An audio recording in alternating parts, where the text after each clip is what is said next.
अम्मा, जुगनू। हाँ? वो जुगनू नहीं, सीरियस स्टार है जिसे उमा गौरी व्याग का डॉग स्टार भी कहते हैं।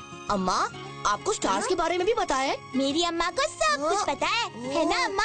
अरे ना बाबा ना, मैं ऐसा नहीं कहूँगी, वरना मेरी हालत भी राजा विद्याधर जैसी हो जाएगी। यानी स्टोरी टाइम। हाँ। It's story time with Sudaमा।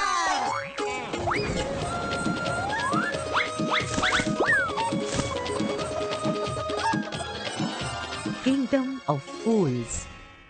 एक बार राजा विद्याधर के दरबार में एक कलाकार अपनी कला का प्रदर्शन करने आया। है कोई जो पेश करे मिसाल, इस शेर को बिना पिंजरा खोले बाहर दे निकाल। विजयनगर वासियों की बुद्धिमत्ता को ललकार रहे हो, वो भी महाराज के सामने। महाराज विद्याधर को अपनी प्रजा और अपनी बुद्धि पर बहुत अभिमान था। मोम के शेर को वो देखते ही पहचान गए। आ गया ये।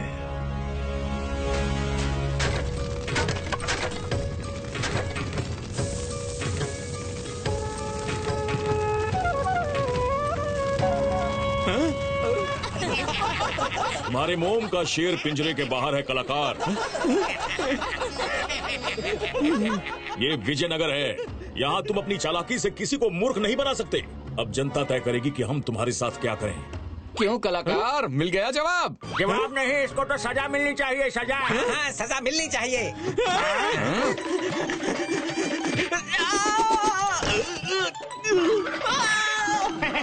अच्छा सबक मिला इस कलाकार को। हाँ हाँ, सही कहा। तुम्हारी ये अवस्था किसने की बालक? राजा विद्याधर ने गुरुवर। उन्हें अपनी और अपनी प्रजा की बुद्धिमत्ता पर बहुत घमंड है। किसी कलाकार का ऐसा अपमान कोई राजा करता है क्या? राजा विद्याधर हमारे ही शिष्य हैं, परंतु लगता है उन्हें फिर से सीख देने की आवश्यकता है। उमेश, हरीश, महेश। गुरुजी ने राजा का अहंकार तोड़ने के लिए अपने 3 प्रिय शिष्यों को बुलाया।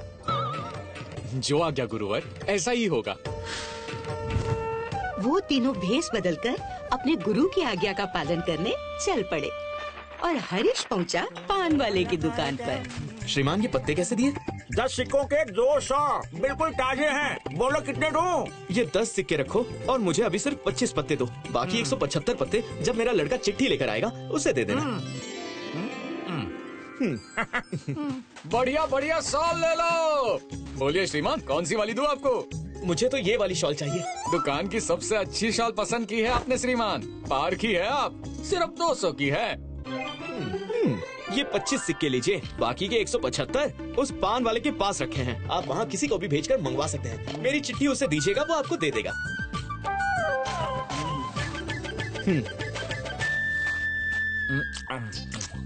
लड़का पान वाले के पास पहुंचा। चिट्ठी देखते ही वो बोला, हाँ हाँ, वो श्रीमान अभी कुछ देर पहले मेरे पास आए थे। मैं भोजन कर लूं, उसके बाद आके ले जाना। मैं गिनकर पूरे 175 रख दूंगा। हाँ। लड़के ने वापस आकर अपने सेठ को बता दिया। पैसे तो मिल ही जाएंगे। ये सोचकर सेठ ने शॉल हरीश को दे दी। जब लड़का और उसका मालिक दोबारा पान वाले के पास पहुँचे तो उसने बजाय सिक्कों के पान पकड़ा दिए। इसका क्या करूँगा मैं? मुझे क्या पता, खाओ या बेचो, तुम्हारी मर्जी। अरे मैं तो मेरे सिक्के लेने आया हूँ। अरे कौन से सिक्के? श्रीमान के तो पान के पत्ते बकाया थे जो मैंने दे दिए। दोनों सेठों की बहस में एक तरफ से पान चले तो दूसरी तरफ से सिक्के। बात राजा के दरबार तक पहुंची। राजा उनकी बात सुनते ही जान गए कि किसी ने उन्हें सिर्फ बेवकूफी नहीं बनाया, बल्कि उनकी प्रजा और उनकी बुद्धिमत्ता पर प्रश्न चिन्ह भी लगाया है। उन्होंने तुरंत आदेश दिया, जिसने हमारे व्यापारियों के साथ चालाकी की है उसे बंदी बनाकर तुरंत काल कोठी में डाल दिया जाए। राजा के सैनिक हरीश को ढूंढने लगे। उधर चलो। अब गुरुजी के दूसरे शिष्य मनीष की बारी थी। मनीष जिस दुकान में गया वो कोई ऐसी वैसी दुकान नहीं थी।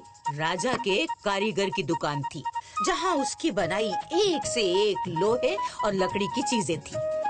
राज कारीगर है ना आप?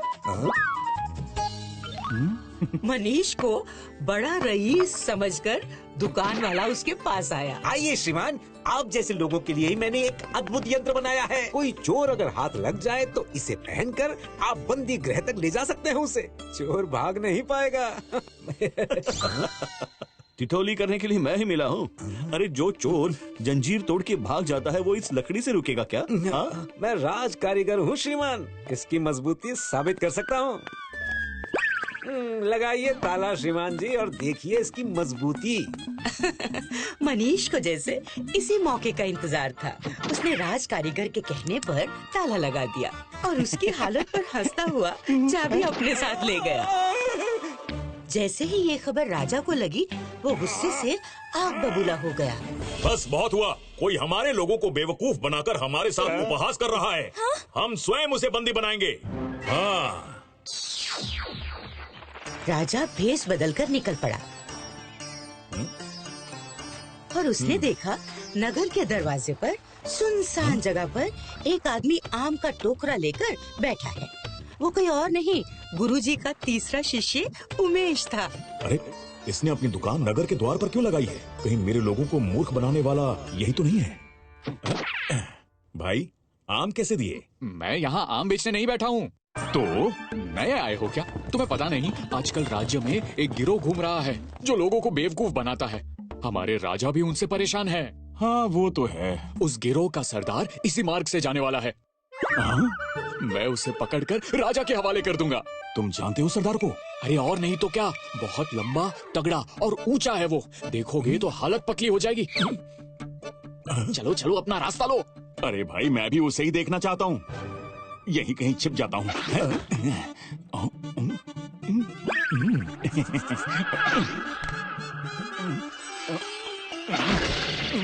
अरे तुम ऐसे ही नाचते रहोगे तो मैं उसे पकड़ नहीं पाऊंगा। तुम एक काम करो, तुम इस आम के बोरे में छुप जाओ और आवाज मत करना। जल्दी करो। राजा उमेश की बातों में आकर बोरे में छुप गया और उमेश ने बोरे को बंद कर दिया।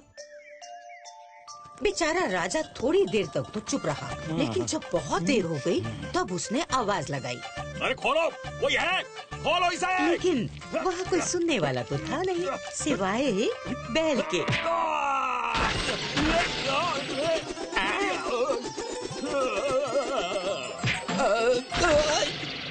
सैनिकों ने जैसे ही बोरे को खोला, तो देखा उसके अंदर राजा था। सरदार आ गया क्या? अगले दिन दरबार में गुरुजी को अपने शिष्यों और उसी कलाकार के साथ देखकर विद्याधर हैरान हुए।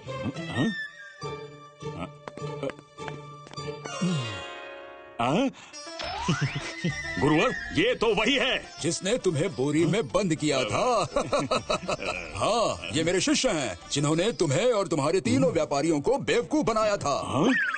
और इन्होंने मेरे ही आदेश का पालन किया है। ये सब तुम्हारे अभिमान को तोड़ने के लिए आवश्यक था विद्याधर, ताकि तुम फिर कभी अपने ज्ञान के घमंड में किसी कलाकार का अपमान न करो।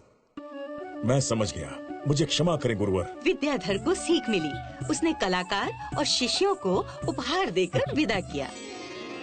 तो बच्चों, इस कहानी से क्या सीख मिली?